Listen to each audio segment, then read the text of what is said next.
Hello everyone, my self Devesh Mishra and you're watching channel Explain. So आज हम शुरू करने जा रहे हैं लास्ट चैप्टर अपनी बुक सीरीज का, जो कि हमने शुरू करी थी लॉ एंड डेवलपमेंट की। ये सीरीज बीकॉम ऑनर्स और बीकॉम प्रोग्राम के लिए बनाई जा रही है। अगर आप 6th सेमेस्टर में हो, दिल्ली यूनिवर्सिटी में हो, रेगुलर में हो, चाहे एसयूएल में हो, चाहे एनसीवेब से हो, अगर आपके पास सेमेस्टर 6 के अंदर या किसी भी सेमेस्टर में एक सब्जेक्ट है लॉ एंड डेवलपमेंट करके, तो फिर ये सीरीज आप लोगों के लिए बहुत ही ज्यादा इंपॉर्टेंट होने वाली है, क्योंकि इस सीरीज के अंदर हम सारे चैप्टर शुरुआत से एंड तक करवा रहे हैं। इस बुक के अंदर टोटल 4 चैप्टर हैं और मैंने ऑलरेडी 3 चैप्टर के वीडियो लेक्चर यूट्यूब प्लेलिस्ट में अपलोड कर दिए हैं। अगर अभी तक आपने नहीं देखे तो डिस्क्रिप्शन में पूरी प्लेलिस्ट का लिंक है, वहां जाकर सारे चैप्टर्स एक एक करके आप देख सकते हो। और अगर किसी बच्चे को इस सब्जेक्ट के नोट्स परचेज करने हैं तो नोट्स बन चुके हैं। जो भी नोट्स बाय करना चाहता है उसका प्राइस मिनिमम 150 रुपीज के अप्रोक्स रखा गया है। और अगर आप व्हाट्सएप से पता करते हो तो हो सकता है आपको थोड़ा डिस्काउंट वगैरह पे वो मिल जाए, ठीक है। तो अगर आपको लेना है तो आप व्हाट्सएप पे जाके मैसेज कर सकते हो। व्हाट्सएप नंबर आपको डिस्क्रिप्शन में भी गिवन है और बोर्ड के ऊपर मैंने यहाँ मेंशन ये कर दिया है। इस नंबर पे जाके आप मैसेज कर देना कि सर हमको नोट्स की पीडीएफ बाय करनी है। पीडीएफ में नोट्स मिलेंगे आपको, सारे चैप्टर्स उसमें होंगे और हर चीज इजीली अच्छे तरीके से एक्सप्लेन कर रखी होगी, ठीक है। तो जो भी लेना चाहता है बच्चा वो जाके मैसेज कर सकता है। और एक मिनट, हाँ भाई, तो शुरू करते हैं अपना चैप्टर। आज हम करने जा रहे हैं चैप्टर नंबर 4, यानी कि लॉ एंड डेवलपमेंट सीरीज का ये लास्ट चैप्टर होने वाला है। इस चैप्टर के बाद आपकी बुक मैं पूरी कंप्लीट करा चुका हूं और इसके बाद कोई अदर या लेक्चर या वीडियो इसकी नहीं आएगी, ठीक है। और इसके बाद फिर आपके एग्जाम भी शुरू हो जाएंगे, 8-10 दिन बाद है, मुश्किल से 5-7 ही दिन रह रहे होंगे, अब तो 8-10 तो ज्यादा ही बोल दिए। चलिए शुरू करते हैं। तो चैप्टर नंबर 4, लास्ट चैप्टर अपना। चैप्टर नंबर 4 है law and industrial promotion as tool for economic development, ठीक है। आज हम इस चैप्टर में पढ़ने वाले हैं कि इकोनॉमिक डेवलपमेंट के लिए जो लॉ बनाए गए हैं किसी भी प्रॉपर्टी को लेकर या किसी भी इंडस्ट्रीज को लेकर, तो वो किस चीज को ध्यान में रखते हुए बनाए गए हैं, उसमें क्या क्या चीजें इंक्लूड करी गई हैं, वो सारी चीजें हम एक एक करके समझने वाले हैं। तो शुरू करते हैं सबसे पहले पॉइंट नंबर 1 से। मैंने अपने सारे पॉइंट्स जो बोर्ड पे लिखे हैं वो मैंने फोन पर यहाँ पे मेंशन कर दिए। मैं आपको एक एक करके सारे पॉइंट्स इजीली आराम से समझा दूंगा, ठीक है।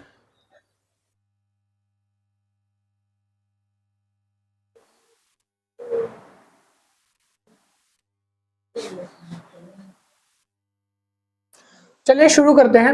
Law as a leading factor of economic growth, सबसे पहला पॉइंट है आपके चैप्टर का, law as a leading factor of economic growth. Law जो होते हैं, जो कानून होते हैं, वो किस तरीके से लीडिंग फैक्टर होते हैं किसी भी इकोनॉमिक की डेवलपमेंट के लिए, ठीक है। पहला पॉइंट इसके अंदर आता है, सबसे पहला पॉइंट है कि यहाँ पर property rights and contract enforcement. सबसे पहला पॉइंट है property rights and contract enforcement.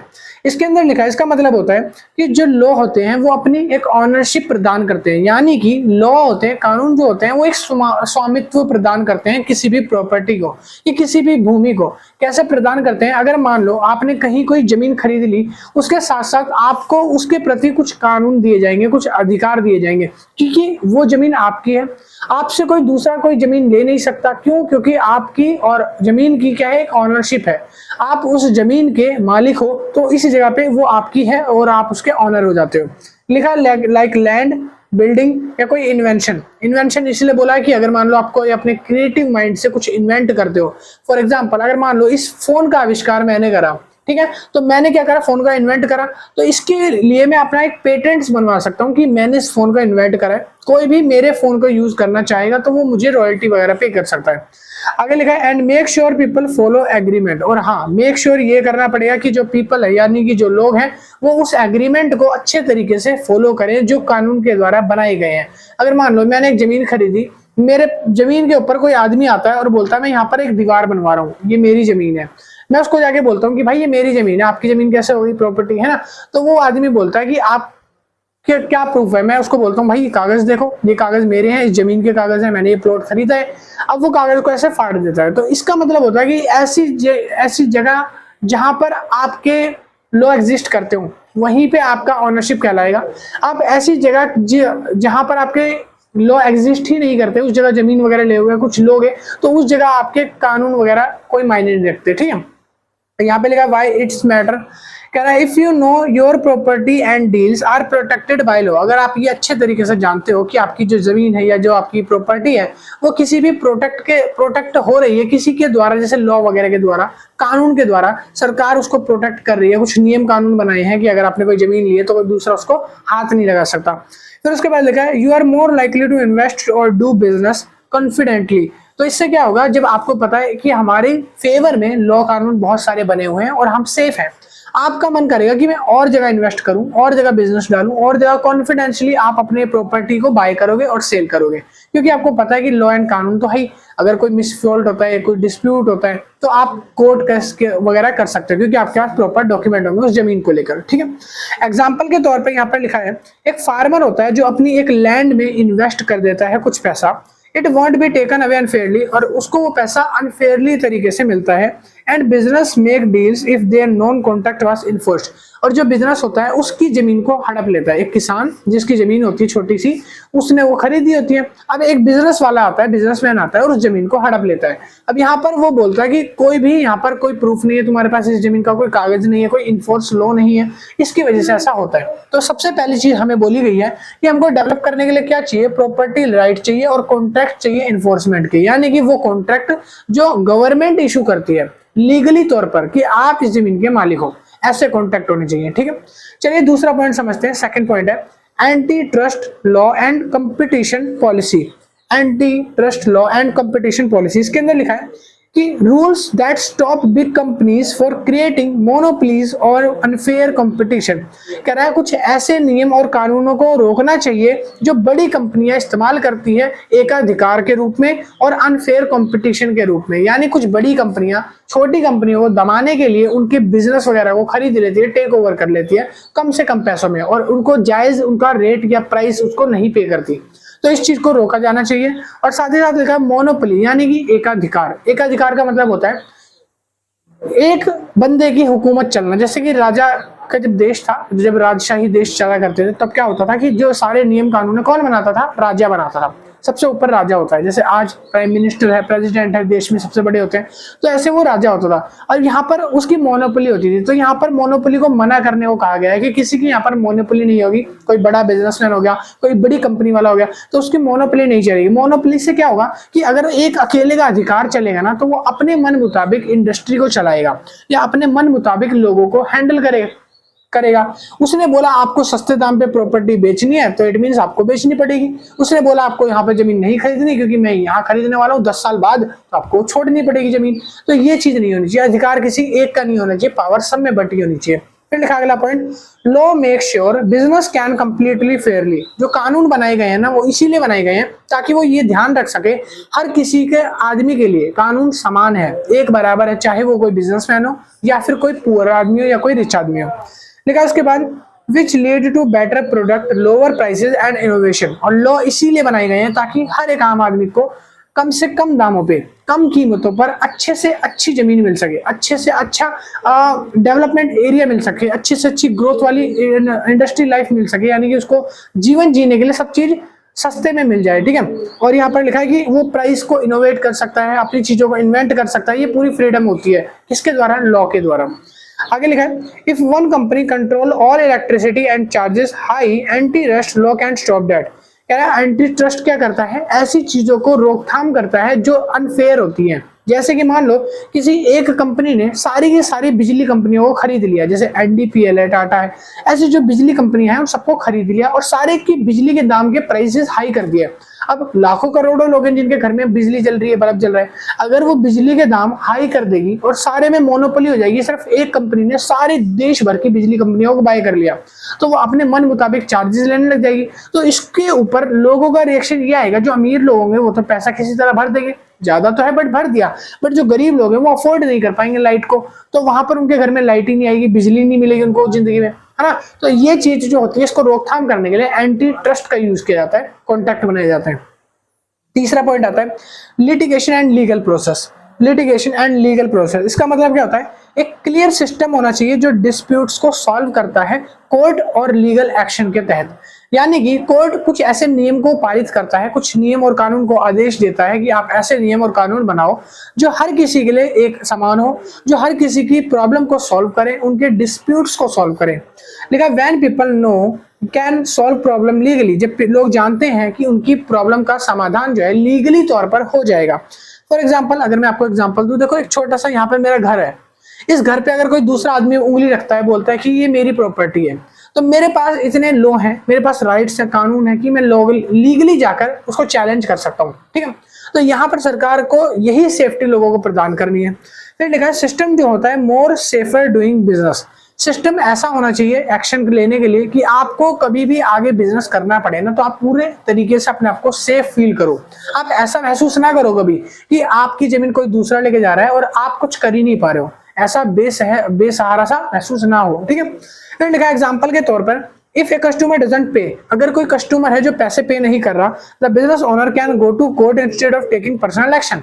तो यहाँ पर बोला गया है कि जो बिजनेस ऑनर है यानी कि जो शॉपकीपर है वो सीधा कोर्ट में जाकर लीगल एक्शन ले सकता है कस्टमर के प्रति कि कस्टमर मेरे से सर्विस लेके पैसे पे नहीं कर रहा। वो खुद पर्सनल एक्शन नहीं लेगा कि वहीं पे आ जा बेटा, कोर्ट कचहरी यहीं कर दूं तेरा, आ जा यहीं साइड में, आ खोपचे में यहीं भूसलात भर दूं, भाई ऐसा काम नहीं करना।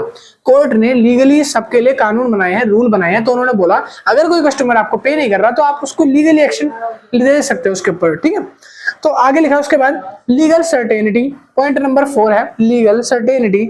इसके अंदर लिखा है law are clear stable and applied fairly, कि जो लॉ होते हैं, जो कानून होते हैं, सिर्फ एक यही होते हैं जिसके ऊपर एक आम नागरिक का भरोसा होता है, विश्वास होता है। क्योंकि लॉ क्या होते हैं, फेयरली बनाए जाते हैं, यानी कि सरकार लॉ को ऊंच नीच, भेदभाव, जाति धर्म या काला सफेद देखकर नहीं बनाती। लॉ एक ऐसी चीज है जिसके ऊपर वो आंख पे पट्टी लगी रहती है ना, वहां पे एक पुतला होता है, एक मैनिक्विन होती है, उसके ऊपर आंखों में पट्टी लगी रहती है, यानी कि लॉ जो है सबके लिए एक समान है, हर किसी को वो एक नजर से देखता है। ठीक है, कानून एक जैसा सबको ट्रीट करता है। कह रहा है लोग अगर कंपनी में लंबे समय तक कुछ करने का प्लान कर रहे हैं और सडनली वो रूल एकदम से चेंज हो जाते हैं, तो यहाँ पर हम लॉ का सहारा ले सकते हैं, कानून का सहारा ले सकते हैं। ठीक है, लिखा है अगर कोई इन्वेस्टर है किसी बिजनेस को इन्वेस्ट करने के लिए, इन्वेस्टर है जो किसी बिजनेस को स्टार्ट करने के लिए कंट्री में कुछ पैसे प्रिडिक्ट कर रहा है कि ये बिजनेस इन फ्यूचर ग्रो करेगा, यहाँ मुझे पैसे लगाने चाहिए, तो वो फेयरली तौर पर पहले चेक करने का उसको पूरा हक है कि वो पहले चेक करेगा उसको पैसे लगाने हैं या नहीं लगाने, तो ये कानून उसको बोलता है।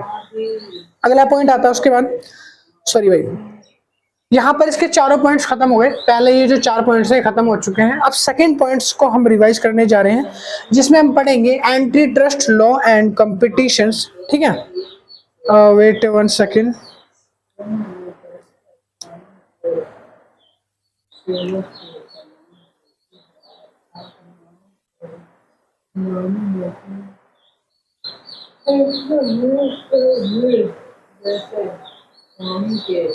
इससे सेवक चलता है, उसी प्रकार नाम के पीछे नाम चलते हैं। प्रभु श्री राम की वेट 1 सेकेंड भाई, चलिए भाई अगला पॉइंट शुरू करते हैं। सेकंड हमारा पॉइंट आ चुका है जिसके अंदर पढ़ेंगे anti trust law competition policy क्या होती है। ठीक है, एंटी ट्रस्ट लॉ पॉलिसी, इसमें मैंने आपको अभी ऊपर पढ़ाया था, बाकी इसको हम दोबारा से रीड कर लेते हैं। पहला पॉइंट है, इसके 2 पॉइंट आते हैं, ए नंबर ये रहा और बी ये रहा। ए के अंदर आता है evolution of anti trust law in India. Evolution यानी कि किस टाइम से एंटी ट्रस्ट स्टार्ट हुआ था, तो बात है 1969 की। कह रहा है 1969 से ना एक पॉलिसी को गवर्नमेंट ने डेवलप करा था जिसका नाम था MRTP। MRTP का मतलब होता है full form monopoly and restrictive trade practices, यानी कि जो एकाधिकार है, यानी कि मोनोपोली जो है वो खत्म करनी है। रिस्ट्रिक्टेड ट्रेड प्रैक्टिस जो होती है, जो ऐसी प्रैक्टिस है जिसको रिस्ट्रिक्ट कर दिया सरकार ने, प्रतिबंधित कर दिया, ऐसी प्रैक्टिस जो करी जा रही है उसको खत्म करना। अब इसका पर्पस क्या होता है, इस पॉलिसी को इसीलिए लाया गया था, MRTP को, मैंने यहाँ पे लिखा हुआ है MRTP 1969 में लाई गई थी। इसको इम्प्लीमेंट 1991 में करा गया था। इम्प्लीमेंट कब करा गया था, तो यहाँ पे मैं लिख देता हूँ, एग्जाम में अगर पूछ ले तो आप ऐसे लिख लेना, इसको इम्प्लीमेंट कब किया गया था, 1991 में इम्प्लीमेंट हुई थी ये पॉलिसी। ठीक है, MRTP मतलब आपको समझ आ गया, full form monopoly restricted trade and practice policy. ठीक है। अब सुनो, इसको इंप्लीमेंट क्यों करा गया था और इसकी फुल फॉर्म, इसका मतलब क्या है। इस पॉलिसी को लाने का कारण सिर्फ यही था कि जो भी पावरफुल बिजनेसमैन है ना, जो आजकल पावरफुल कंपनियां हैं, वो अपना अनफेयर ट्रेड करती थी पहले के टाइम पर बहुत ज्यादा। यानी कि वो लोगों को एम्प्लॉयमेंट तो देती थी बट उनसे इतना ज्यादा काम करा लेती थी, कभी की पूछो मत। उनके लिए कोई भी सेफ्टी वगैरह नहीं देखती थी ऐसी कंपनियां, ठीक है, जो लोगों के सोसाइटी के लिए कुछ नहीं करती थी। तो ऐसी कंपनियों को बोला जाता है MRTP एक्ट के अंदर जो रखी जाती है, ठीक है। अगर लिखा है कि इन कंपनियों में कुछ प्रॉब्लम आती है, जैसे कि प्रॉब्लम होती है कंट्रोलिंग की, कि बिजनेस का साइज इतना ज्यादा बड़ा होता है, इनके एम्प्लॉयज बहुत कम होते हैं। लिखा नॉट प्रमोटिंग कंपटीशन, और ये कंपटीशन को प्रमोट नहीं करती क्योंकि ये खुद मोनोपोली है। मोनोपोली क्या होता है, किसी भी जगह पर किसी एक आदमी का अगर शासन चलेगा या राज्य चलेगा तो वहां पर क्या होगा, मोनोपोली क्रिएट हो जाएगी, यानी कि उस आदमी की ही चलती है। उसके अलावा लोग जो बोलेंगे उसका सर कलम करवा दो भाई। कोई आपके खिलाफ बोल रहा है उसका सर कलम करवा दो, कोई आपकी बात नहीं मान रहा है उसका सर कलम करवा दो, कोई इस रास्ते से जा रहा है उस रास्ते से नहीं जा रहा, आपका सर कलम करवा दो इसको, ठीक है। तो बस इस तरीके का काम होता है पहले मोनोपोली, यानी कि एक तरीके से कट थ्रोट नेक कॉम्पिटिशन, जहां पर क्या होता है कि ऐसी सत्ता चलती है जहां किसी एक इंसान का राज्य चलता है। और इसको ना चेंज करने की मांग करी गई थी 1991 में, जब पॉलिसी को और इंप्लीमेंट करा गया तब उसमें बात करी गई कि इसके ऊपर रोकथाम लगानी चाहिए। इसको न्यू मार्केट इकोनॉमी में 1991 में इंट्रोड्यूस करा गया, फिर दोबारा से कुछ इंप्लीमेंट करके 1991 में इसको रिफॉर्म करा गया था। वो इसीलिए क्योंकि इसमें देखा गया कुछ प्राइवेट सेक्टर जो कंपटीशन करने वाले थे मोनोपोली वाली कंपनी से, तो वो भी इन्वॉल्व करे गए कि आप अपनी मोनोपोली नहीं चला सकते, आपको कुछ प्राइवेट सेक्टर या प्राइवेट बिजनेस के साथ कंपटीशन करना पड़ेगा, ऐसे आप अपना बिजनेस नहीं चला सकते। आप मोनोपोली कर रहे हो, ये गलत बात है, लोगों को खाना नहीं मिल रहा, लोगों को बेरोजगारी आ रही है, लोग रोजगार नहीं मिल रहा, तो ये चीजें गलत बात है। तो उसको हटाने के लिए 1991 में प्राइवेट सेक्टर को इंट्रोड्यूस करा था इसमें। फिर आगे लिखा है, इसके बाद एक पॉलिसी और बनाई गई थी 2002 में जिसका नाम था कॉम्पिटिशन कॉम्पनसेशन एक्ट। इसका बोलते हैं CCI, competition compensation act in India. ये 2002 में आया था, मैंने लिख दिया CCI 2002। CCI को क्या करा गया था, इसका मतलब क्या होता है CCI ना इसी का दूसरा भाई है। CCI जो है MRTP का दूसरा भाई है, समझ लो। इसको बाद में इंट्रोड्यूस कराया गया था, बस ये पहले इंट्रोड्यूस हो गई थी, इसमें कुछ कमियां आई थी, तब गवर्नमेंट ने कुछ अमेंडमेंट करके इसको दोबारा रिफॉर्म करा और इसका नाम बदलकर CCI रख दिया, यानी कि competition compensation act in India, ठीक है। 2002 में आई थी। इसका काम क्या था, ये प्रमोट करती थी कंपटीशन को, जैसे कि ये प्रमोट करती थी मोनोपोली को, नाम ही आ रहा है M मतलब मोनोपोली रिस्ट्रिक्टेड, तो यहाँ पर मोनोपोली को कंपटीशन जो था उसको खत्म कर दिया गया। और CCI में क्या हुआ, कंपटीशन को प्रमोट करा गया, कंपटीशन के साथ साथ नए बिजनेस को लाया गया, नई पॉलिसीज बनाई गई और फेयर तरीके से बिजनेस को रन करवाया गया, यानी कि बिजनेस अब सही तरीके से चल रहे थे, जिसकी वजह से इकोनॉमी बूस्ट ज्यादा हो रहा था। फिर आता है इसके मेन फीचर क्या थे। पहला फीचर था CCI को लाने का, ध्यान से सुन लो फीचर्स। पहला फीचर था स्टॉप अनफेयर एग्रीमेंट्स, जो अनफेयर समझौते हैं, एग्रीमेंट है, उसको खारिज कर देना। दूसरा था कि जो भी मार्केट पावर है वो डेलीगेट करना, मार्केट पावर डेलीगेट, यानी कि अधिकार जो है हर किसी के हाथ में होने चाहिए। कोई एक सेलर नहीं होगा मार्केट में जो चीजों को बेच रहा है अपने मन मुताबिक, मन चाहे दामों पर, नहीं, ऐसा नहीं है। उसमें बोला गया कि आप एक सेलर नहीं रखोगे, पूरी मार्केट खचाखच भरी रहेगी सेलर से। हर कोई आदमी जो भी मार्केट में जाएगा, जिसका उससे लेने का मन बैठेगा, वो उससे सामान खरीद सकता है अपनी इच्छा के हिसाब से। आप कुछ भी अपने मन मुताबिक रेट को चार्ज नहीं करोगे। तो ये लाने का इसका मोटिव था, इसके पीछे का मेन कारण।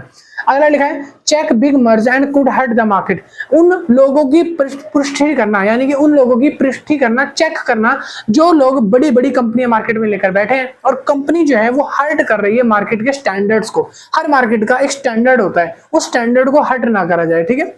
फिर लिखा है इसको 2009 में फिर दोबारा से एक बार रिफॉर्म करा गया। इसको इन्फोर्स कंपनी एक्ट को रिफॉर्म करा गया और इसमें और भी ज्यादा इन्वेस्टिगेशन जैसी activity, investigation complaint, stop unfair activities और अलग अलग ऐसी जो इथिकल एक्टिविटी नहीं थी उन पर फाइन्स लगाने की बात करी गई। यानी कि अब कंपनी को 2009 में एक बार फिर से रिफॉर्म करा जाता है, इन एक्ट को दोबारा से रिफॉर्म करा जाता है। इन एक्ट के अंदर ये बोला गया कि अगर कोई भी इस तरीके की मोनोपोली चलाएगा तो सीधा उसके ऊपर एक पनिशेबल ऑफेंस और पनिशेबल फाइन्स को चार्ज किया जाएगा, ठीक है। चलिए अब हम आगे पढ़ लेते हैं। अगला पॉइंट आ जाता है the fundamental principles of compensation act, competition act 2002।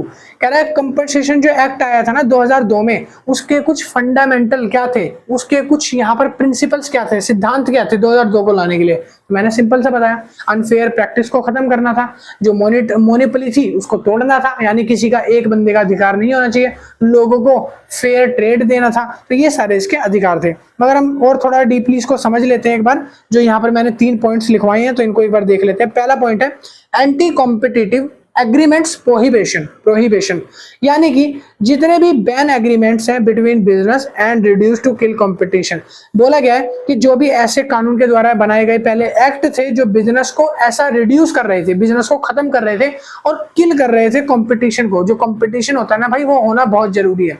Competition नहीं होगा तो आप अच्छे से कोई सही शासक को चयन नहीं कर पाओगे, यानी कि सही आदमी या सही मार्केट का आपको चुनाव नहीं होने को पाएगा।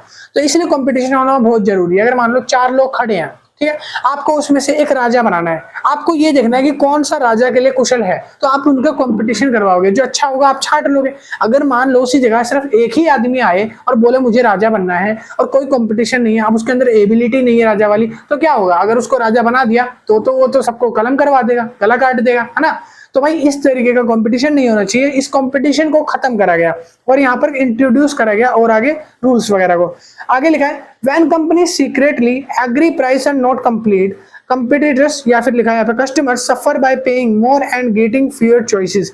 कह रहा है होता क्या था कि जब ये पॉलिसी आई ना, तब यहाँ पर सारे कॉम्पिटिटिव आ चुके थे और यहाँ पर जब कोई सेलर कुछ माल बेचता था तो वैसे ही और भी बहुत सारे सेलर होते थे।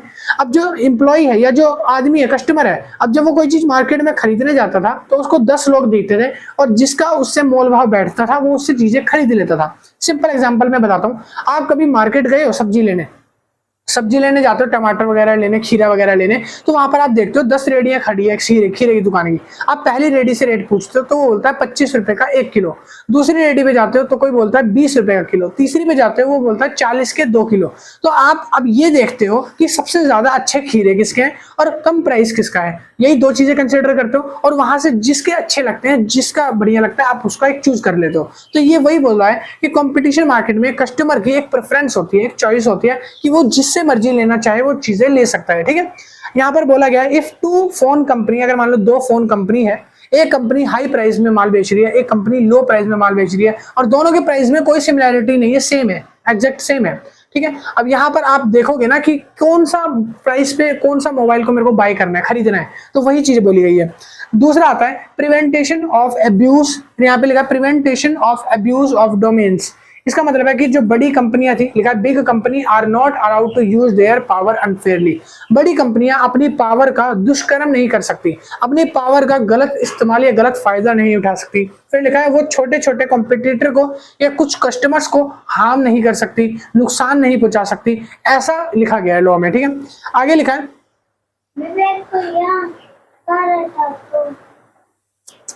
अगला लिखा है उसके बाद point dominant company must compete fairly, कि जो डोमिनेंट कंपनी है उनको साफ बोला गया कि आप जो है अपने कंपटीशन को फेयरली रखोगे and not crush other just because they are big, और आप किसी छोटी कंपनी को क्रश नहीं करोगे बिकॉज वो आर छोटी है और आप बड़ी हो इस वजह से। ठीक है, काफी बार क्या होता है ना, अगर मान लो मैंने कोई एक मोबाइल की शॉप खोली, मेरे कॉम्पिटिटिव में मेरा कोई दूसरा राइवल आ गया मेरे जैसी मोबाइल शॉप खोल के, और वो छोटा है और मैं बहुत बड़ा हूँ कंपनी में, ठीक है, मेरा साइज कंपनी का बड़ा है, तो मैं क्या चाहूंगा कि मैं उसके बिजनेस को ठप करवा दूं जल्दी से, ताकि लोग मेरे पास आए, मोनोपोली बन जाए। और सरकार क्या बोलती है, ऐसा नहीं होना चाहिए, ऐसा हो गया तो मैं तो अपने मन मुताबिक चार्ज करूंगा ना, तो कंपटीशन बने रखना चाहिए। तो सरकार छोटे बिजनेस को प्रमोट करती है ताकि वो भी खत्म ना हो। ठीक है, अगला लिखा है उसके बाद point monitoring merger and acquisition.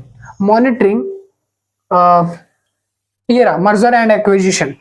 Merger and acquisition को ध्यान रखना, कह रहा है लॉ चेक करता रहता है कि merger and take over make sure them don't harmful competition in the market. कह रहा है जो कंपनी है, जो लॉज है, जो कानून है, जो सरकार है, वो हमेशा ना टाइम टू टाइम चेक करती रहती है कि किस कंपनी को किस कंपनी से हार्म है, यानी कौन सी कंपनी नुकसान पहुंचा सकती है।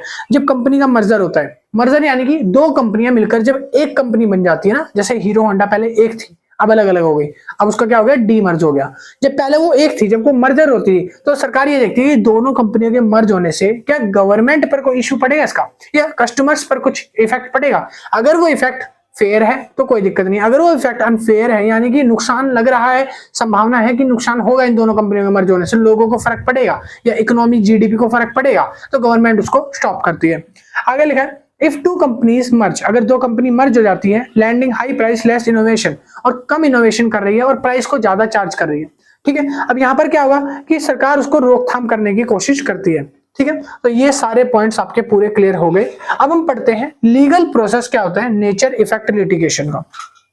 हम क्या पढ़ेंगे, लीगल प्रोसेस, एक मिनट,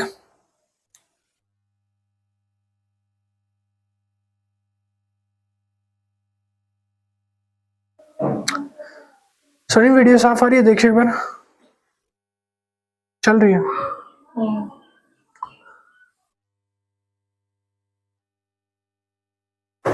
हाँ जी, चलिए शुरू करते हैं फिर। लीगल प्रोसेस बताऊंगा मैं आपको, nature effect of litigation. Litigation की दो चीजें पढ़ेंगे, पहली चीज हम पढ़ेंगे कि इसका नेचर क्या होता है, दूसरा पढ़ेंगे इसके इफेक्ट क्या होते हैं, यानी कि कंसिक्वेंस क्या होते हैं लिटिगेशन के। पहले समझ लेंगे कि लिटिगेशन क्या होता है। कह रहे हैं लिटिगेशन का मतलब होता है means going to court to solve a dispute. Litigation यानी कि कोई भी, जैसे अभी आपको घर में देखो, छोटी सी बात बताता हूँ, बिल्कुल जनरल वे में, बिल्कुल नॉर्मल बात बता दूं, आपके घर में आपका भाई बहन होगा, आपको अगर एक थप्पड़ लगा दे, अनफेयरली लगा दे, आपकी कोई गलती ना हो, आप रोते रोते कहाँ जाओगे, मम्मी के पास, पापा के पास। घर में अगर कोई दिक्कत होती है तो मम्मी पापा, आपके घर का कोर्ट कौन होता है, मम्मी पापा, ऐसे जाते हो। अब यहाँ पर इसको बड़े लेवल पे समझते हैं, ये था छोटा लेवल। बड़े लेवल पे अगर बिजनेस में कोई आपके साथ डिस्प्यूट हो जाता है, आपके बिजनेस को कोई दूसरा बिजनेस टेक ओवर करने की कोशिश कर रहा है, या धमकाने की या कुछ ऐसी थ्रेटनिंग करने की कोशिश करता है, आप कहाँ जाओगे, सीधा भागते हुए मम्मी के पास। मम्मी कौन है यहाँ पर, कोर्ट, कचहरी, न्यायालय, सुप्रीम कोर्ट, हाई कोर्ट, ठीक है, आप यहाँ जाओगे। तो इसको बोला गया कि ऐसे कोर्ट जो सॉल्व करते हैं जनरल डिस्प्यूट्स को, वो लिटिगेशंस कहलाते हैं। लिटिगेशन यानी कि वो प्रॉब्लम जो आपको आई है, अब उसको सॉल्व करने के लिए आप कहाँ भागोगे, कोर्ट में भागोगे।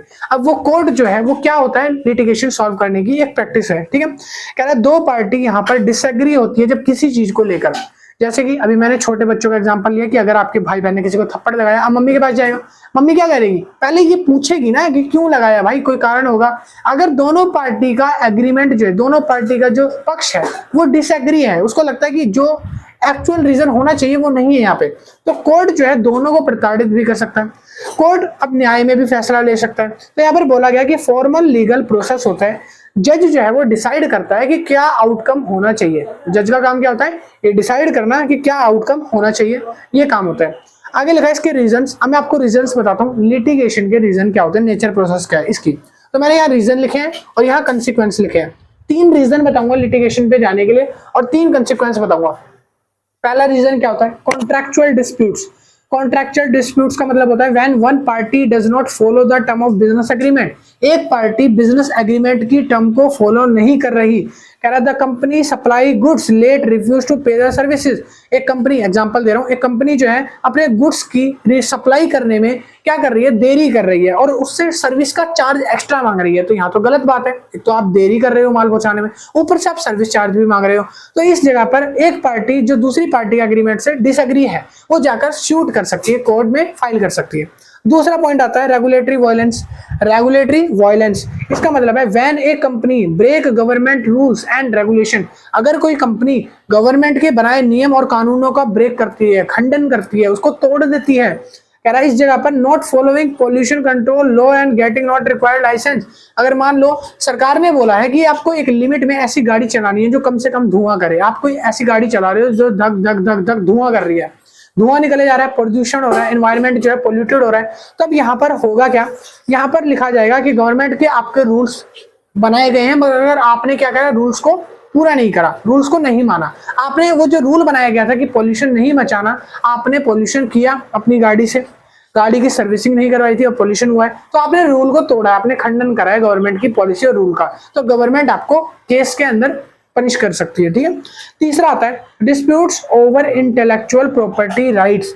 इंटेलेक्चुअल प्रॉपर्टी राइट क्या होते हैं, ये मैंने चैप्टर 2 में समझाया था आपको इजीली।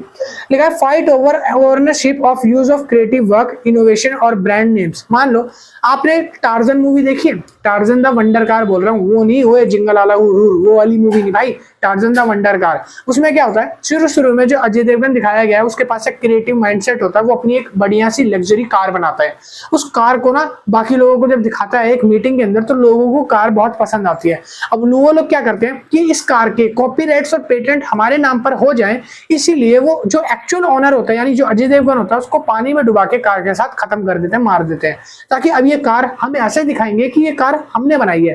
तो ऐसा अगर कुछ होता है ना, तो यहाँ पर लिखा है, अगर आपको आपकी चीज को जिसको आपने इन्वेंट करा है, मान लो ये फोन मैंने इन्वेंट करा है और मेरे को कोई मार देने की कोशिश कर रहा है और अपने नाम पर इस फोन का ट्रेडमार्क और कॉपीराइट करवा रहा है कि इस फोन को उसने इन्वेंट करा है, तो भाई गुस्सा तो आएगी। तो यहाँ पर क्या है, अगर ऐसा कुछ होता है तब आप जाकर लॉ में उसके लिए बोल सकते हो, ठीक है, लॉ में उसके लिए केस फाइल कर सकते हो। यहाँ पे लिखा है, अगर कोई एक कंपनी है जिसने कोई एक सॉफ्टवेयर बना दिया अच्छा खासा, जो लोगों के बहुत काम आ रहा है, एक एआई अच्छा सॉफ्टवेयर बना दिया, अब उस सॉफ्टवेयर को कोई दूसरी कंपनी अपने नाम से पब्लिश करना चाहती है, आपका बनाया हुआ काम है, आपकी मेहनत है, आपने इन्वेंट करा, आपने चीजें लगाई, आपने वर्क करा, आपने टाइम दिया उस चीज को, और कोई दूसरी कंपनी उस पर नाम कमाना चाहती है, तो आपको कैसा लगेगा, बुरा लगेगा ना। इसीलिए सरकार ने लॉ बनाया कि आप अपनी अगर इन्वेंशन करते हो तो आप उस पर पेटेंट करवा लो, ताकि कोई दूसरी कंपनी उसका मिसयूज ना कर सके, ठीक है। तो ये होते हैं इसके रीजंस कि कोर्ट में क्यों जाना पड़ता है। अब बात करते हैं कंसिक्वेंसेस की। पहला कंसिक्वेंस है फाइनेंशियल आउटले। पहला कंसिक्वेंस क्या है, फाइनेंशियल आउटले। लिटिगेशन जो होते हैं वो बहुत ज्यादा एक्सपेंसिव होते हैं, यानी कि काफी बार जब हम कोर्ट में जाते हैं अपने डिस्प्यूट्स को सॉल्व कराने के, वो बहुत ज्यादा एक्सपेंसिव होते हैं, खर्चीले होते हैं। और उसमें क्या होता है, लॉयर की फीस हो गई, कोर्ट के चार्जेस हो गए, आपको जो आने जाने का टाइम है वो भी स्पेंड करना है। तो इतनी सारी चीजों में एक आम नागरिक जो है वो पैसा पे नहीं कर पाता। इसको बोलते हैं financial outflow.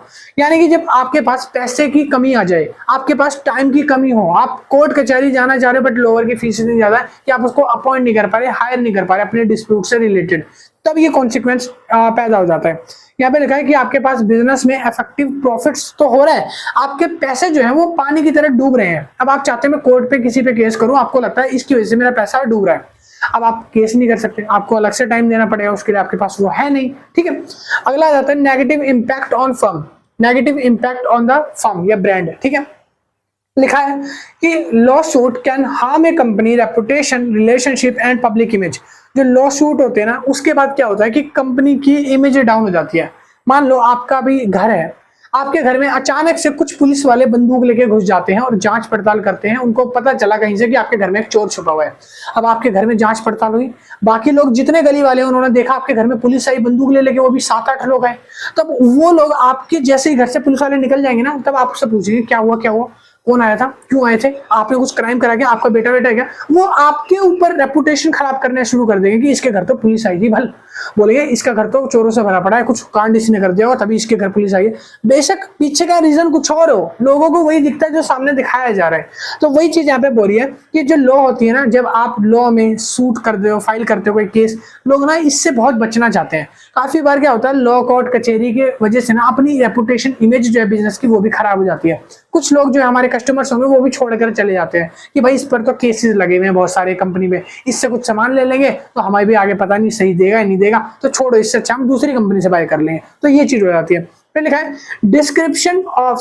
Disruption of normal business process, disruption of normal business. तो इसमें लिखा है कि court can take time to attention away the running the business. Court जो होता है काफी बार बहुत ज्यादा टाइम ले लेता है, बिजनेस चलता जा रहा है, कोर्ट इतने ज्यादा टाइम ले लेता है डिस्प्यूट्स को सॉल्व करने के लिए कि लोगों की जो हिम्मत होती है वो जवाब दे देती है, वो बोलती है कि भाई अब कोर्ट कचहरी के चक्कर तो मैं कर नहीं सकता, मैं बहुत थक चुका हूँ, ठीक है। तो यहाँ पर क्या होता है, मैनेजमेंट स्टाफ की कमी होना, डिले होना, प्रोजेक्ट का बार बार डिले हो जाना, डिसीजन ना आना, तो ये सारी कमी होती है कोर्ट के कॉन्सिक्वेंसेज में। क्लियर है, समझ आया। चलिए अब हम पढ़ने वाले हैं इसके बाद अगला point, the advantages and effect of legal certainty, ठीक है।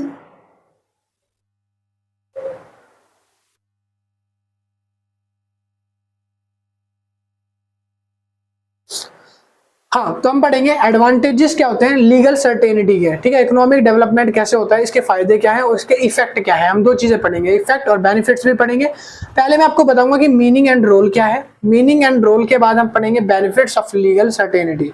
मीनिंग एंड इंपॉर्टेंस पढ़ेंगे, रोल पढ़ेंगे पहले, ठीक है।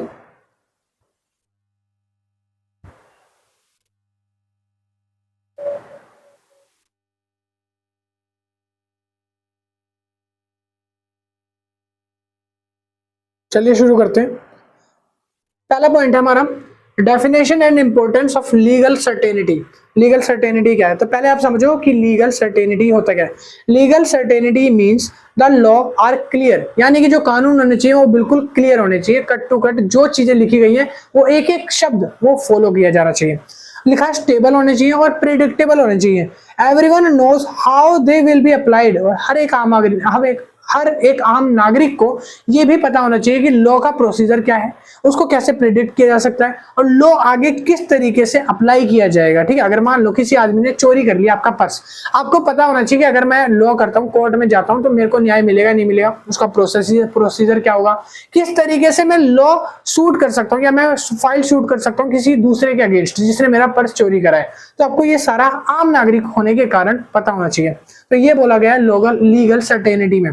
फिर लिखा है व्हाई इज इट इंपॉर्टेंट, इसकी जरूरत क्यों पड़ती है, कोर्ट कचहरी इन सब की जरूरत क्यों पड़ती है। तो लिखा है कि ये एक लीगल सिस्टम है जो ट्रस्ट बिल्ड करता है और फेथ बनाए रखता है लोगों के बीच में। अगर लोगों के साथ डिस्प्यूट होता है तो लोगों के मेंटेलिटी में, दिमाग में ये बात होती है कि हम कोर्ट कर सकते हैं, हम कोर्ट का सहारा ले सकते हैं, आखिर वो तो न्याय देगा हमको, न्यायालय, तो इसीलिए हमको इसकी जरूरत पड़ती है। कह रहा है कुछ लोग ऐसे होते हैं जो अपने बिजनेस में सेफ फील नहीं करते। मान लो आपने कहीं एक बिल्डिंग लेके छोड़ दी, उस बिल्डिंग में आप 10 साल तक देखने नहीं आई और पता चला कोई दूसरा आकर आपकी बिल्डिंग पर कुछ बार बना दिया, साइबर कैफे बना दिया, कुछ ऐसा होटल बना दिया, रेस्टोरेंट बना दिया और मजे ले रहा है। तो भाई वो चीज से सेफ होने के लिए आपको लॉ की जरूरत पड़ती है, कानूनों की जरूरत पड़ती है, कोर्ट कचहरी की जरूरत पड़ती है। अगला पॉइंट है रिड्यूस फियर सडन चेंजेस और अनफेयर ट्रीटमेंट। काफी बार एकदम से कुछ अनफेयर ट्रीटमेंट हो गया, आपके साथ कुछ ऐसा म्यूचुअल डिस्प्यूट्स हो गया, तो उससे बचने के लिए भी आपको लॉ का सहारा लेना पड़ता है। तो पहला पॉइंट आता है कि ग्रोथ इन इकोनॉमिक। पहला पॉइंट अच्छा हो गया, दूसरा पॉइंट पे आ गए हैं legal certainty and growth in the economy. कि लीगल सर्टेनिटी क्या होती है? कह रहा है व्हेन लॉ आर प्रिडिक्टेबल, जब लॉ प्रिडिक्टेबल होगा, आप कुछ अंदाजा लगा पाओगे तो आपका जो बिजनेस है इन फ्यूचर कैसा रहेगा लॉ में, अगर आप केस वगैरह करते हो तो वो प्रिडिक्ट करना। दूसरा लिखा है investors are more likely to start expand business. Investors जो है आपके बिजनेस में तब इन्वेस्ट करना चाहेंगे जब उसका लगेगा कि आपका बिजनेस जो है सारे तरीके से अच्छा है। दूसरा लिखा है इनकरेज फेयर कॉम्पिटिशन। जो लॉ होते हैं, जो लीगल इकोनॉमी होता है, वो ग्रोथ कैसे करता है? वो कंपटीशन को बढ़ावा देते हैं, यानी कि मार्केट में मोनोपोली नहीं बननी चाहिए, मार्केट में एक कंपटीशन रहना चाहिए हमेशा। कह रहा है बूस्ट प्राइस को बूस्ट करा जाए, इनोवेशन बढ़ाई जाए। साथ ही साथ लिखा है प्रोडक्टिविटी को इंक्रीज किया जाए। प्रोडक्टिविटी यानी आप चीजों की गुणवत्ता को इंक्रीज करो, आप प्रोडक्ट बनाओ, अच्छे बनाओ, ठीक है, वो चीज है। अगला पॉइंट आता है increase the amount of foreign and domestic. मैं आगे ले आ चुका हूं पॉइंट्स पे, यानी कि बेनिफिट्स ऑफ लीगल सर्टेनिटी पे आ चुका हूं। इसका पहला पॉइंट है increase the amount of foreign and domestic capital. आपको कैसे इंक्रीज करना है अपना डोमेस्टिक और फॉरेन का कैपिटल। तो लिखा है फॉरेन कैपिटल जो होती है वो सेफ मानी जाती है, ऐसा समझा जाता है, वो सेफ है और वो स्टेबल भी ज्यादा होती है मनी के मुकाबले। लिखा है domestic business feel confident investing in their आउन कंट्री। डोमेस्टिक बिजनेस जो होते हैं वो सेफ फील करते हैं जब कोई इन्वेस्टर्स उनकी खुद की कंट्री के अंदर जाके इन्वेस्ट करता है। फिर लिखा है तीसरा पॉइंट लीगल सर्टेनिटी जो होती है वो अट्रैक्ट करती है कैपिटल को और रिड्यूस करती है रिस्क को, यानी कि जो भी रिस्क है, जो भी आपके नुकसान होने वाले हैं उससे आपको बचाती है। ठीक है, अगला पॉइंट आता है promoting strategic development and industrial growth. कैसे प्रमोट करते हो स्ट्रेटेजिक डेवलपमेंट को जिससे इकोनॉमिक ग्रोथ होती है। थर्ड पॉइंट है, सॉरी ये वाला बी पॉइंट है, promoting strategic development industrial growth. ठीक है, बताया गया है कि लॉ जो है क्लियर हेल्प करती है गवर्नमेंट प्राइवेट सेक्टर के साथ साथ आप लॉन्ग टर्म गोल्स बनाकर काम कर सकते हो। एक प्राइवेट सेक्टर और एक गवर्नमेंट सेक्टर दोनों मिलकर भी काम कर सकते हैं लॉन्ग टर्म गोल के लिए, ये बताया गया है। लिखा है जो इंडस्ट्री है वो अपने रूल्स को अगर सडनली चेंज कर दे तब उस जगह पर थोड़ा सा हो सकता है कंसिक्वेंसेस आ सकते हैं कि ग्रोथ ना हो, but most of the chances में अगर पॉलिसीज अच्छी हैं तो चेंजेस, सॉरी भाई सॉरी मैं तो मक्खी हो गई भाई फिर क्या यार, हाँ सॉरी भाई।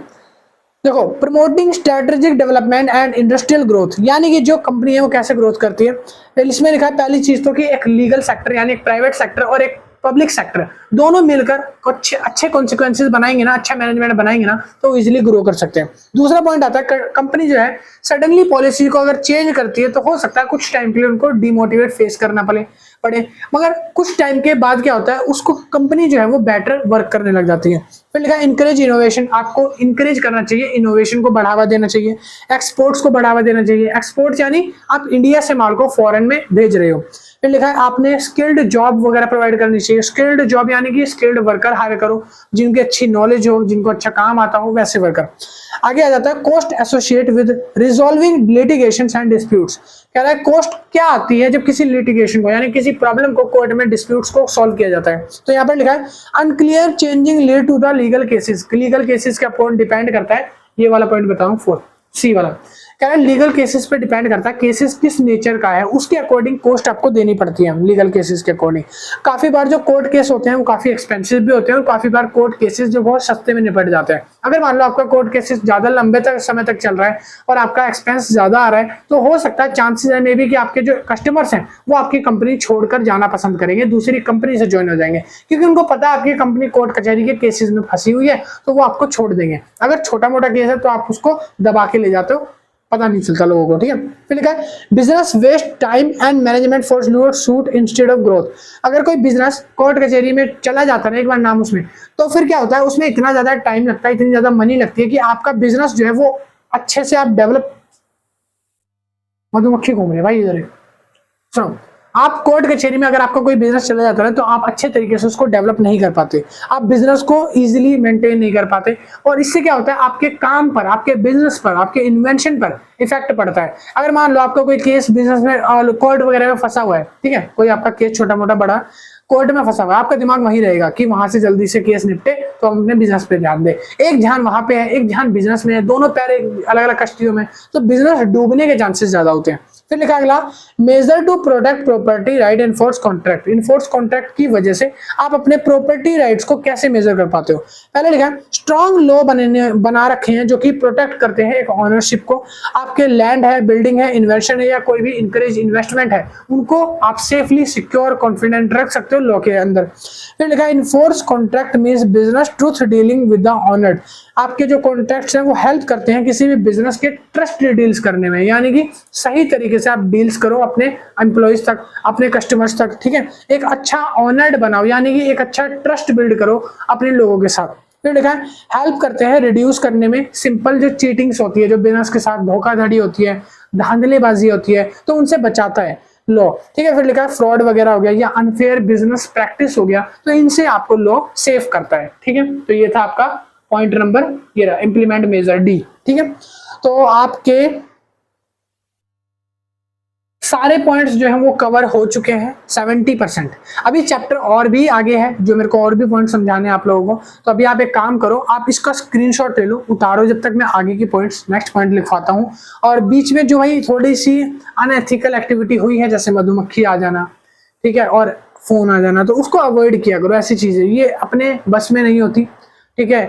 कोई मधुमक्खी काट ले, अब यहाँ से भाग तो नहीं जाऊंगा, तो थोड़ा सा मैनेज करना पड़ता है, ठीक है, वो चीज। अब इसको उतार लो।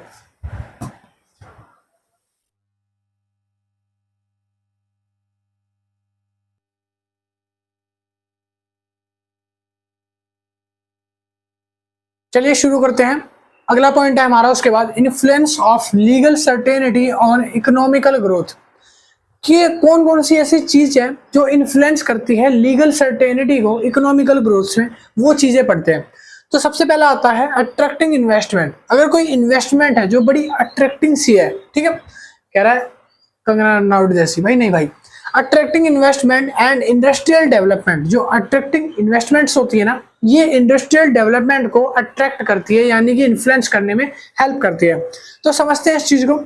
यहाँ पर लिखा है when law are clear and reliable. अगर किसी भी तरीके का कानून है जो एकदम क्लियर है और रिलायबल है, यानी कि पब्लिक उस पर विश्वास कर रही है, investors feel safe to invest, और जो इन्वेस्टर्स हैं वो सेफ फील करते हैं जब इस कंपनी में या किसी कंपनी में इन्वेस्ट करते हैं, तब उस जगह पर हम बोल सकते हैं कि वो एक अट्रैक्टिंग इन्वेस्टमेंट कंपनी है, जहां पर लोग आंख बंद करके फेथफुल होकर इन्वेस्ट करना चाहते हैं।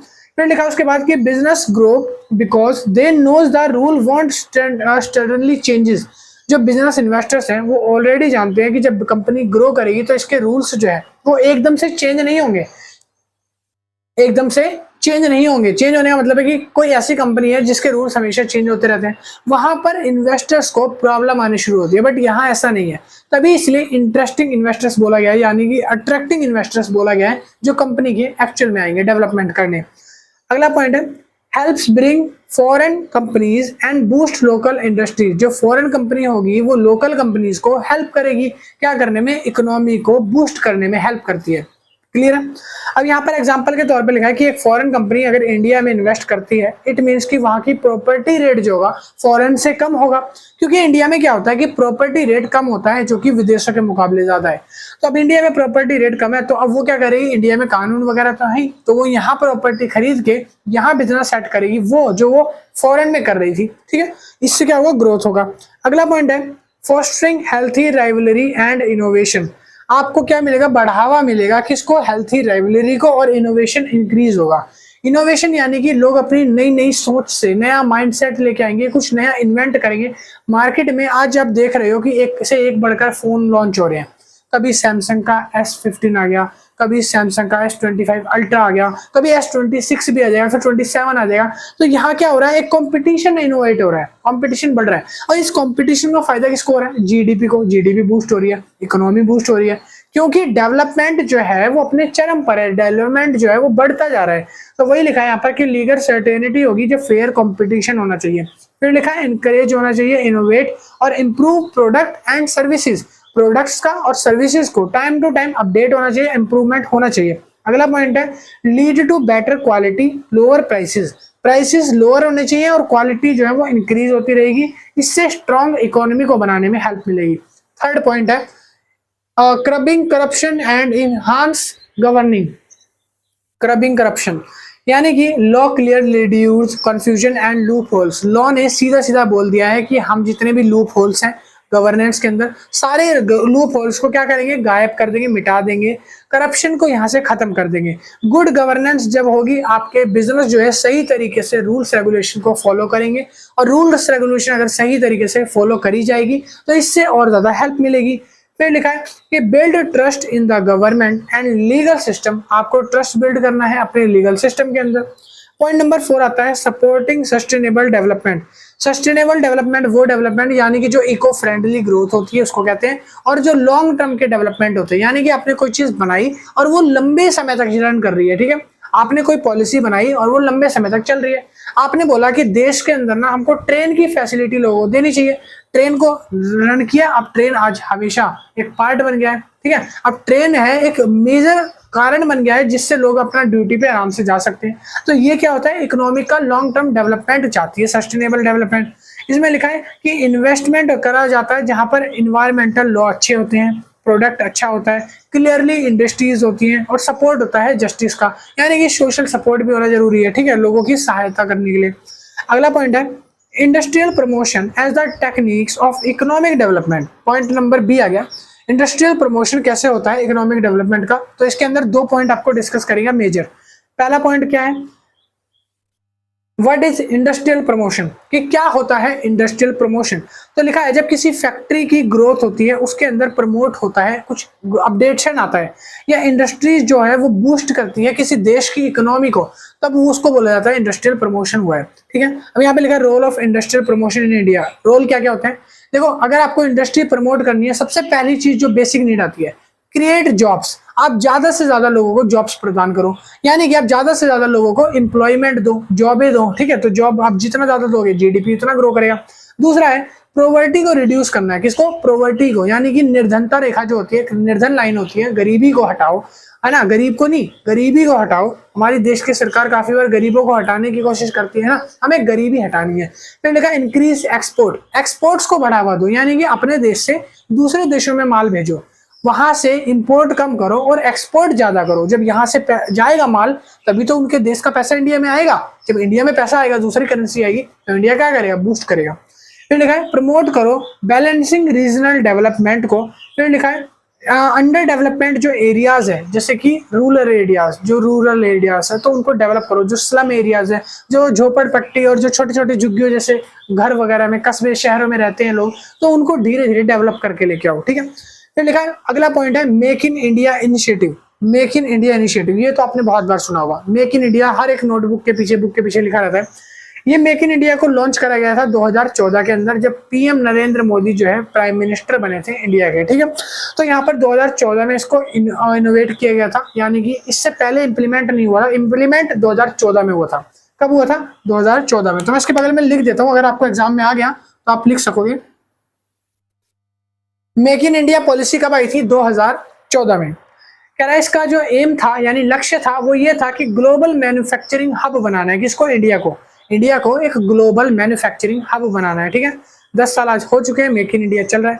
फिर लिखा है encourage Indian and foreign companies manufacture in India. Indian company को और फॉरेन कंपनी को इनकरेज करती थी, यानी बढ़ावा देना कि आप आइए और इंडिया में जाके डेवलप करिए, इंडिया को ग्रोथ करिए, ठीक है। फिर लिखा है increase easy to doing businesses, business को करने के लिए इजी बना दिया गया, और ज्यादा इसमें कॉम्प्लीमेंट जो थे ना, जो कॉम्प्लेक्सिटी बढ़ा रहे थे, उस एलिमेंट को बाहर निकाल दिया और इजी जॉब डूइंग रख दिया यहाँ पर। इंफ्रास्ट्रक्चर को अच्छा करा, जॉब क्रिएशन करी, यानी कि ज्यादा से ज्यादा लोगों को जॉब मिल सके। एग्जाम्पल के तौर पर लिखा है एक कार मैन्युफैक्चरिंग कंपनी है जिसका नाम है किया, KIA, कह रहा है and Apple supplier have started factories under the initiative. 2014 के बाद जब ये मेक इन इंडिया इनिशिएटिव चलाया गया, उसके बाद 2 कंपनी इंडिया में आई, जैसे कि एक किया और दूसरी है एप्पल कंपनी, जिसके सप्लायर आज इंडिया में बहुत ज्यादा बढ़ चुके हैं। ये 2014 के बाद से आया, उससे पहले ये यहाँ पे नहीं थे। उसके बाद नीचे लिखा है सिंपल वर्ड्स कि लीगल सर्टेनिटी मतलब होता है कि किसी भी देश का ट्रस्ट बिल्ड करना, इकोनॉमी का ट्रस्ट बिल्ड करना, सपोर्ट करना, फेयरनेस रखना अपने लॉज में और स्ट्रॉन्ग ग्रोथ करना। और India promotion, make in India का मतलब सिंपल सा क्या है कि क्रिएट जॉब्स, एक तो जॉब प्रदान करना, बूस्ट करना प्रोडक्शन को, हेल्प करना इंडिया की गवर्नमेंट डेवलपमेंट में, ठीक है। तो ये थे इसके प्रोस। अब यहाँ पे बात कर लेते हैं the relationship between law and industrial promotion.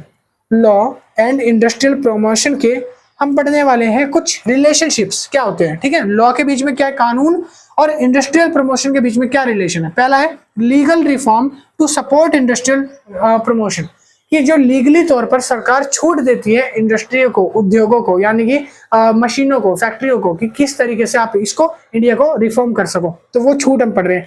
लेकिन how law help industrial promotion, law कैसे हेल्प करता है। लॉ सेफ्टी प्रोवाइड करता है, लॉ फेयरनेस एनवायरनमेंट प्रोवाइड करता है, लॉ प्रॉपर्टी प्रोटेक्ट करता है, यानी कि जो भी प्रॉपर्टी है वो लीगली तौर पर किसी इंडस्ट्री की प्रोटेक्ट होती है। फिर लिखा है कॉन्ट्रैक्ट और इन्वेस्टमेंट लॉ करवाता है, ठीक है। इसके बाद लॉ जो है बिजनेस फ्रेंडली बनाए गए हैं ताकि कोई भी बिजनेस स्टार्ट कर सके, रन कर सके और इंडस्ट्री को एक्सपैंड कर सके। पहला पॉइंट हो गया। दूसरा पॉइंट आ जाता है लीगल रिफॉर्म क्या होते हैं, सपोर्ट जो इंडस्ट्रियल प्रमोशन को करते हैं। लीगल रिफॉर्म्स क्या होते हैं, तो लीगल रिफॉर्म्स का मतलब है easy to doing business laws. कह रहा है यहाँ पर कंपनी रजिस्टर्ड करेगी, कंपनी अपना पेपर वर्क करेगी और कंपनी फास्टर ग्रो करेगी, लीगल फ्रेमवर्क अगर वो बनाएगी। दूसरा है लेबर लॉ रिफॉर्म, यानी कि आप लेबर को कितने घंटे काम करा रहे हो, लेबर को क्या सैलरी दे रहे हो, किस बेसिस पर लेबर हायर कर रहे हो, तो ये सारी चीजें इंडस्ट्री को और ज्यादा ग्रोथ करता है। फिर आता है टैक्स फॉर्म रिफॉर्म्स, यानी कि जब जीएसटी को इंट्रोड्यूस करा गया था 2017 में मई जून में आपकी जीएसटी रिफॉर्म हुई थी, तो यहाँ से आपका जीएसटी कॉन्सेप्ट आया था। जीएसटी आने की वजह से जो छोटे छोटे बिजनेसमैन है ना, छोटे छोटे टैक्स पेयर हैं, उनके ऊपर टैक्स का बर्डन कम कर दिया गया था। यानी जो टैक्स वो पहले पे करते आ रहे थे, वैट वगैरह पे कर रहे थे, वो टैक्स बहुत ज्यादा जो टैक्स वो पे कर रहे थे वो बहुत ज्यादा हाई था। अब वो टैक्स को कम कर दिया गया। मधुमक्खी थी भाई उस टाइम यहाँ पे, फिर से यहाँ घूम रही है, छत्ता बना हुआ है शायद एक आसपास कहीं, ठीक है। और इससे क्या होता है, छोटे छोटे बिजनेसमैन को बढ़ावा मिला था, क्योंकि जब उनका टैक्स जो है वो कम कर दिया गया था तो वो आगे अच्छे तरीके से काम कर सकते थे। और जो बड़े टैक्स पेयर है उनका टैक्स जायज तौर पर जो जाना चाहिए था वो जा रहा था। फिर आगे लिखा लैंड एंड एनवायरमेंट क्लीननेस, कि आपको क्विक अप्रूवल दिया गया कि हर एक फैक्ट्री में कुछ लैंड और कुछ क्लीननेस को लेकर बात करी जाए, इसको लेकर आगे इकोनॉमी बूस्ट करी जाए। फिर आया इंसॉल्वेंसी बैंकरप्टी कोड, एक इसमें आईबीसी कोड 2016 भी बनाया गया था। आईबीसी कोड क्या था, 2016 में जब आईबीसी कोड आया उससे पहले कुछ लोग घोटाला करके बहुत ज्यादा भाग जाते थे, जैसे आपने स्कैंडल्स पढ़े होंगे, अभी हम थोड़े से स्कैंडल्स के बाद डिस्कस भी करेंगे। स्कैंडल्स क्या होते हैं, जब कॉर्पोरेट गवर्नेंस के अंदर वो अपने कॉर्पोरेट फेलियर हो जाती है ना, कॉर्पोरेट जो है फेल हो जाती है अपने मैनेजमेंट को लेकर, वहां पर स्कैंडल की सिचुएशन जो है इंक्रीज हो जाती है। स्कैंडल यानी कि घोटाले, मतलब कि जैसे हर्षद मेहता स्कैम हुआ था, सत्यम कंप्यूटर का बड़ा स्कैम हुआ था जो कि 2009 के आसपास हुआ था, जिसमें 60,000 करोड़ तक का चूना लग गया था कंपनियों को, बैंक को दिवालिया हो गए थे। तो ऐसे स्कैंडल से आईबीसी कोड को बनाया गया इंडिया को बचाने के लिए। तो ये एफिशिएंट तौर पर वर्क करते हैं किसी भी देश की इकोनॉमी को रिफॉर्म करने के लिए, दोबारा इंक्रीज बढ़ाने में, ठीक है। तो ये सारे वो पॉइंट्स है। अब हम बात कर लेते हैं लैंडमार्क केसेस। इंडिया के अंदर ना कुछ लैंडमार्क केसेस हैं, कुछ ऐसे केसेस है जिनको लैंडमार्क नाम दिया। लैंडमार्क क्यों नाम दिया? लैंडमार्क का मतलब होता है ऐसे केसेस जहां पर कुछ स्कैंडल्स हुए थे, वो मेजर केसेस मैं आपको बताऊंगा। सबसे पहला नंबर 1 केस आता है लैंडमार्क केस का, रिलायंस इंडस्ट्रियल लिमिटेड का वर्सेस सेबी 2002। यानी कि जो रिलायंस कंपनी है, इसके और सेबी के बीच में एक म्यूचुअल एग्रीमेंट हुआ था जो टूट गया था, उसकी वजह से एक स्कैंडल सामने आया था 2002 का। तो वो स्कैंडल को समझते हैं पहली चीज। तो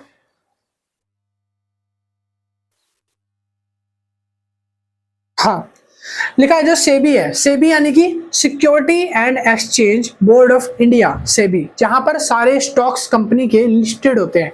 जो सेबी है 2002 में यहाँ पर क्या हुआ था, कह रहा है excused reliance of violent security laws. उसने ये देखा, उसने ये पाया सेबी ने कि जो वायलेंट हो रहे हैं रूल्स एंड लॉ, किसके द्वारा? रिलायंस कंपनी के द्वारा। रिलायंस कंपनी जो है वो क्रॉस होल्डिंग कर रही है और रिलायंस कंपनी जो है वो अनट्रेड फेयर प्रैक्टिस कर रही है, यानी कि वो अच्छे तरीके से ट्रेड को नहीं चला रही है। और ये जब पता चला तब वहां पर स्कैंडल उसका सामने आया था। रिलायंस कंपनी ने कॉम्प्लेक्स कंपनी स्ट्रक्चर बना रखा था एक, जहां पर वो पूरे तरीके से चीजों को, प्राइसेस को कंट्रोल नहीं कर रही थी और वहां पर कुछ मिसलीड कर रही थी इन्वेस्टर्स को अपने। यहाँ पर पता चला रिजल्ट के तौर पर कि कुछ कॉर्पोरेट गवर्नेंस कंपनी, जिसके अंदर सेबी ने पाया कि स्ट्रॉन्ग मार्केट रेगुलेशंस का मिसयूज कर रहे हैं, यानी जो मार्केट रेगुलेशन बनाए गए हैं उसको सही तरीके से काम नहीं कर रहे हैं और चीजों को एक्चुअल ना दिखाकर फेक तौर पर रिप्रेजेंट कर रहे हैं। इनके बिजनेस में ट्रांसपेरेंसी ना होने के कारण ये पता चला कि कंपनी कुछ स्कैंडल कर रही है, घोटाले कर रही है।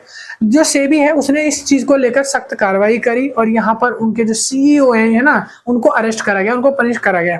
फिर लिखा है उन्होंने कुछ ऐसे फेयरनेस, स्टॉक्स को लेकर, मार्केट को लेकर नए रूल्स को पारित करा जब इस स्कैंडल के बाद। अगला स्कैंडल आ जाता है टाटा कंसल्टेंसी स्कैंडल। ये रहा Tata consultancy service versus state of Andhra Pradesh. State of Andhra Pradesh में 2005 के अंदर जो स्कैंडल हुआ था टाटा कंसल्टेंसी, इसको समझते क्या था। तो यहाँ पे लिखा है हुआ क्या था, बात समझते पहले किस कारण से स्कैंडल हुआ था। तो यहाँ पे लिखा है एक थी सॉफ्टवेयर कंपनी जो सीडियां बनाती थी। सीडियां क्या बनाती थी? सीडीज, जो आप कैसेट बोलते हो ना, पहले के टाइम पे डीवीडी प्लेयर आता था, उसमें गोल सी कैसेट आती थी, हमने देखा होगा, उसमें डाल के उसको चलाते थे तो चलती थी। जो सीडी है इसको ना गवर्नमेंट बोलती है कि आप इसको गुड्स समझो। क्या समझो? गुड्स। और किसी भी गुड्स या किसी भी सर्विस पे आपको गवर्नमेंट बोलती है कि आपको टैक्स पे करना पड़ेगा। एक टैक्स रेट होता है, सीडी पे भी एक टैक्स रेट है जो कि इसकी गुड्स के हिसाब से बनाया गया है, वो आपको पे करना पड़ेगा। मगर कंपनी सीडीओ में डील करती थी, तो सीडीओ का कारोबार था बहुत बड़ा, तो कंपनी को लगता था कि सीडी को ना हम अगर एज अ सर्विस ट्रीट करेंगे तो हमको ना सर्विसेज के ऊपर टैक्स नहीं देना पड़ेगा। टैक्स किस पे लगता है? टैक्स लगेगा गुड्स पे, सर्विस पे भी लगता है, बट सीडी की सर्विस पे टैक्स नहीं लगता। ठीक है, तो उन्होंने दिमाग लगाया कि अगर सीडी को गुड्स में दिखाते हैं तो टैक्स पे करना पड़ेगा। अगर इसी सीडी को हम एज अ सर्विस बोल के बेचते हैं कि हम सर्विस प्रोवाइड कर रहे हैं आपको, ठीक है, तो हमको टैक्स नहीं देना। और यहाँ पर मेन काम इनका सीडी डीलिंग का था, तो इतना सारा टैक्स आ गया जो कि इन्होंने कभी पे ही नहीं करा। क्यों नहीं पे करा? क्योंकि ये सीडी को सर्विस तौर पर मानकर ट्रीट करते थे। ये सीडी को जब बेचते थे तो गुड्स नहीं मानते थे, उसको क्या मानते थे? सर्विस है, ये तो हम गुड्स थोड़ी दे रहे हैं, हम तो सर्विस दे रहे हैं। तब यहाँ पर पता चला कि सर्विस को टैक्स नहीं पे करना पड़ता, गुड्स को पे करना पड़ता सेल्स टैक्स के अंदर में। अब यहाँ पर मेजर इश्यू ये आया कि जब लॉ ने यानी गवर्नमेंट ने इसको चेक किया तो गवर्नमेंट ने बोला कि आपका टैक्स बहुत ज्यादा बन रहा है, बट आपने टैक्स क्यों नहीं पे करा? आपने जो सीडी का टैक्स है वो सेल्स टैक्स के एक्ट के अंडर आता है और आपको उसका टैक्स पे करना पड़ेगा, क्योंकि एक गुड्स है। सीडी क्या है? गुड्स है। आपने इसको सर्विस के तौर पर दिखा रखा है और आपने इतना सारा टैक्स घोटाला कैसे कर दिया? तो कंपनी ने सुप्रीम कोर्ट को क्या करा? फटकार लगाई। यानी कि जो गवर्नमेंट है उसने सुप्रीम कोर्ट को बोला, सुप्रीम कोर्ट ने फटकार लगाई कंपनी को, बोला कि आपकी जो सीडी वाला केस है ना, इसको स्कैंडल में डाल रहे हैं क्योंकि आपने इतनी ज्यादा सीडी बेची जिस पर बहुत सारा टैक्स बनता था, वो आपने पे नहीं करा। और इसको एक फिजिकल फॉर्म में माना जाता है। सीडी क्या होती है? एक फिजिकल फॉर्म होती है किसी चीज की, हार्ड डिस्क की। फिजिकल फॉर्म जिसका भी होगा उसको गुड्स बोला जाएगा, ना कि सर्विस। सर्विस क्या होती है? एक इंटेंजिबल एसेट। यानी कि मैं आपको पढ़ा रहा हूं, मैंने आपको सर्विस दी, आप ये इंटेंजिबल एसेट, ये इंटेंजिबल है, मैं आपको कुछ गिफ्ट नहीं कर रहा, कुछ गुड्स नहीं दे रहा हूं, उसका फिजिकल एक्सिस्टेंस नहीं है, मैं आपको सर्विस दे रहा हूँ। तो सीडी क्या है, एक फिजिकल एग्जिस्टेंस होता है जिसका गुड्स में नाम आता है, तो गुड्स के अंदर आपको टैक्स पे करना चाहिए। कंपनी ने सर्विस के अंदर डाल दिया सीडी को, तो टैक्स पे नहीं करा क्योंकि हम तो सर्विस दे रहे हैं ऐसा बोलकर, तो कंपनी को यहाँ पर बहुत बड़ा फटका लगा। तो यहाँ पर ये था इसका स्कैंडल। तीसरा स्कैंडल आता है सत्यम स्कैंडल, बहुत फेमस स्कैंडल है सत्यम स्कैंडल, 2009 में हुआ था। ये स्कैंडल रामालिंगा राजू के हिसाब से स्कैम जो है शुरू होता है, और सितंबर 2009 के अंदर रामालिंगा राजू जो है कन्फेस कर लेते हैं कोर्ट के अंदर कि ये स्कैंडल मेरे भाई के द्वारा करा गया है। रामालिंगा राजू और इसके दूसरे भाई था छोटा राजू, उन दोनों को मिलाकर इस स्कैंडल को अंजाम दिया गया। सत्यम कंप्यूटर इनकी एक कंपनी थी जो इन्होंने स्टार्ट करी थी 2001 के अंडर, अराउंड 1 या 2 में स्टार्ट करी थी।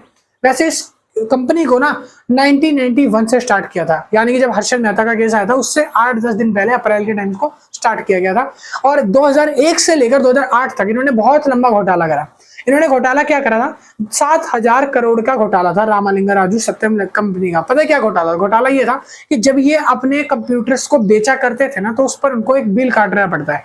बिल के अंदर ये कुछ भी अगड़म सगड़म अमाउंट बना देते थे, और इन्होंने तकरीबन 7 से 8,000 बिल ऐसे पास करे जिसके ऊपर ना कोई टैक्स इनवॉइस बनाया, ना किसी भी तरीके का कोई टैक्स चार्ज किया। गवर्नमेंट को अगर ये 7,000 कंप्यूटर बेच रहे हैं, कुछ बेच रहे हैं, तो यहाँ पर उसका टैक्स भी तो चाहिए, आईटीसी तभी तो क्लेम कर पाओगे। तो यहाँ पर इन्होंने कोई भी फीस रिसिप्ट, इनवॉइस रिसिप्ट कुछ भी नहीं बनाई, सिर्फ ऐसे बेचा करते थे और पैसा आता था जेब में डाल लेते थे। इतना सारा कंप्यूटर का इनवॉइस की बात है तो। और ऐसा इन्होंने क्या करा, ऐसी इलीगल जगह पे जाकर प्रॉपर्टी खरीदना शुरू कर दिया इस पैसे से। इस पैसे से इन्होंने प्रॉपर्टी इतनी खरीदी कि अपने जो एम्प्लॉयज थे उनके नाम से भी प्रॉपर्टी, उनकी बीवियों के नाम से भी प्रॉपर्टी लेना शुरू कर दिया। अब यहाँ पर पता चला कि इसने इतनी ज्यादा फॉल्सिफाइंग अकाउंट बना रखे हैं। फॉल्सिफाइंग अकाउंट का मतलब होता है जहां पर मिस रिप्रेजेंटेशन कर रखी है, यानी कि ये कंपनी करती क्या थी, कंपनी के ऊपर जो है लोन चल रहा था, कंपनी के ऊपर ये मान लो तकरीबन 700 करोड़ का या 7,000 करोड़ का अगर लोन है, तो कंपनी अपनी बुक्स ऑफ अकाउंट में, बैलेंस शीट में दिखाती थी कि हमारे ऊपर सिर्फ 500 करोड़ का लोन है। 7,000 करोड़ और 500 करोड़ में कितना बड़ा अंतर है ना, बहुत बड़ा अंतर है। 6,500 लगभग बहुत बड़ा अंतर आ जाता है। तो यहाँ पर देखो इतना बड़ा अंतर आ गया, दोनों में डिफरेंस आ गया। बुक्स ऑफ स्टेटमेंट में यानी कि बुक्स ऑफ अकाउंट में ये मेंशन करा गया था, ना कि ये। और एक्चुअल में प्राइस ये था, इनके ऊपर डेब्ट्स जो थे, लोन जो थे इतने ज्यादा हो गए, इन्होंने फटाफट लोन लेना चालू करा और इन्होंने अपने कंप्यूटर वगैरह बेच के नई नई प्रॉपर्टी में डीलिंग करना चालू कर दिया। लोग इसके ऊपर ट्रस्ट कैसे करते थे, बात यहाँ आती है। लोग ये देखते थे कि कंपनी की बैलेंस शीट जो है आज तक प्रॉफिट में जा रही है, कंपनी की जो लाइबिलिटी है वो खत्म कर देते थे, लाइबिलिटी ये शो करते थे, मतलब कि जो एक्चुअल लाइबिलिटी है उसको छुपाकर नॉर्मल लाइबिलिटी यानी कि जो फेक लाइबिलिटी है उसको दिखाया जाता था, और कंपनी की जो एक्चुअल असेट है उसको छुपा करके फेक वाली असेट को दिखाया जाता था। कंपनी के पास असेट है 2,000 करोड़ की, तो कंपनी दिखा रही है 20,000 करोड़ की बैलेंस शीट के अंदर। इन्वेस्टर्स जब इन्वेस्ट करने आते थे तो वो 20,000 करोड़ वाली बैलेंस शीट सामने रख देते थे कि देख लो हमारी इतनी बढ़िया इन्वेस्टमेंट है कंपनी, और यहाँ पर बैंक वगैरह सब अंधाधुंध इसमें इन्वेस्ट कर रहे थे। तो अब यहाँ पर पता चला कि 2009 के अंदर इन्होंने सितंबर में अपने आप को क्या करा, कन्फेस करा कोर्ट के आगे कि हाँ हमने स्कैंडल करा है। 7,000 करोड़ का घोटाला इनका सामने आया, जो कि फेक प्रॉफिट शो करने के कारण आया था। अब यहाँ पर स्टेक होल्डर्स को, एम्प्लॉयज को और सबको मिसगाइड करा गया था, किसके द्वारा, रामालिंगा राजू जो सीईओ थे कंपनी के, ठीक है। और इनको अरेस्ट कर लिया गया उस टाइम पर। और यहाँ पर हुआ क्या कि जो इनकी कंपनी थी यानी सत्यम स्कैंडल थी, उसको ट्रांसफर कर दिया गया, किसी दूसरी कंपनी के ऊपर हायर कर दिया जिसका नाम था टेक महिंद्रा। टेक महिंद्रा एक कंपनी है जो आज के टाइम पर, उसने इस कंपनी को खरीद लिया, इसको, सत्यम स्कैंडल को, इसके घोटाले के बाद। फिर देखा अब यहाँ पर व्हाई इट इज इंपॉर्टेंट, और ये इंपॉर्टेंट क्यों है, क्योंकि कॉर्पोरेट गवर्नेंस में ऑडिटिंग फेलियर की वजह से एक कॉर्पोरेट सामने आया था, स्कैंडल सामने आया, ऑडिटिंग फेलियर करा था। उसके बाद लगा कॉर्पोरेट ने अपनी रिस्पॉन्सिबिलिटी सही तरीके से अदा नहीं करी, मैंडेटरी रिकॉर्ड्स को नहीं बनाया गया सही तरीके से, तब जाके सत्यम स्कैंडल पकड़ा गया। समझ आया? चलिए आपको इतना क्लियर हो गया। अगला केस पढ़ते हैं, यानी कि steel authority of India limited versus CCI 2010।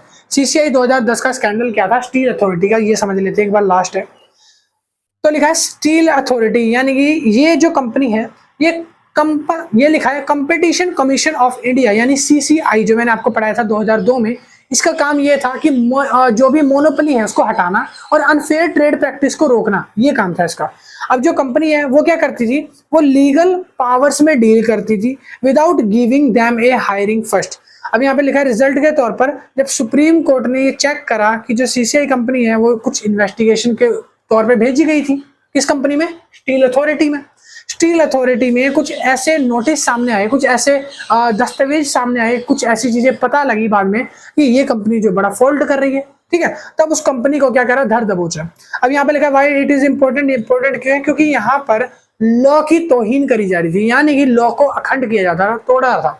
अखंड मैंने गलत वर्ड यूज करा, यहाँ पर आता है तोड़ना, यानी खंडित किया जा रहा था, लॉ को तोड़ा जा रहा था, वॉयलेट करी जा रही थी rules and regulation and policies को, ठीक है, किसके द्वारा, स्टील अथॉरिटी ऑफ इंडिया के द्वारा 2010 में।